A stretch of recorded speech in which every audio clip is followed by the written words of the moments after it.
কালকে রাত্র পর্যন্ত প্রায় 13 কোটি টাকার অধিক ত্রাণ সামগ্রী এবং নগদ অর্থ মানুষের মাঝে বন্যার্থ মানুষের মাঝে ডিস্ট্রিবিউট করতে পারছি।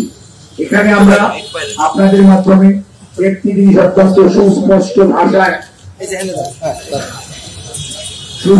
ভাষায় বলতে চাই, এই ত্রাণ আমরা শুধু একটি জিনিস খেয়াল রাখছি, নৈতিকভাবে দুর্বল অবস্থানে যিনারা আছেন তাদের ত্রাণ আমরা গ্রহণ করছি না।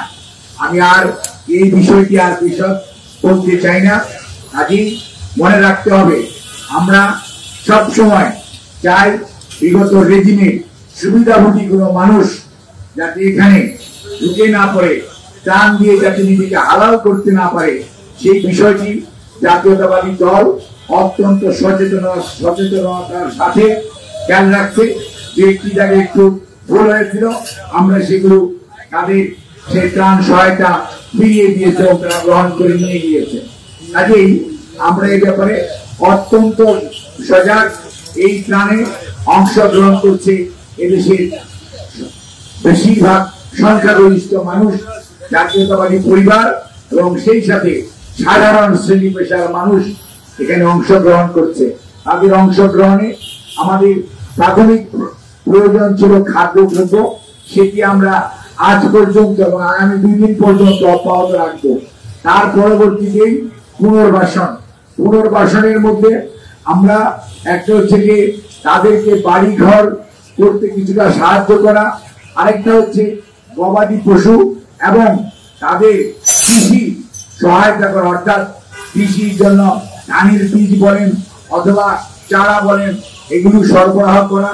সেই সাথে অনেকের স্কুল কলেজের বই এবং বাচ্চাদের স্কুল কলেজের বই সেগুলো যেমন অনেক ক্ষতিগ্রস্ত হয়েছে। অর্থাৎ রাস্তাঘাট এটি সরকার হয়তো দেখবে, কিন্তু আমরা ব্যক্তি পরিবার পর্যায়ে পুনর্বাসনের জন্য সাধ্যমতো আমরা আমাদের চেষ্টা করব। স্থানীয় নেতৃবৃন্দকে সেই অনুযায়ী পরামর্শ দেওয়া হয়েছে, ওনারা তালিকা করবেন। আমাদের বিএনপি পরিবার প্রত্যেকটি এলাকাতে তাদের সাধ্যমতো সেই সমস্ত যাদের বেশি প্রয়োজন আমরা হয়তো তাদের কাছে এবং যারা অত্যন্ত আপনার মার্জিনালাইজ সেই গ্রুপ অফ পিপুলের কাছে আমরা আগে যাব এবং তাদের কাছে পৌঁছে দেওয়া, পুনর্বাসনে সহায়তা করা আমাদের টার্গেট এবং সেটি অব্যাহত থাকবে।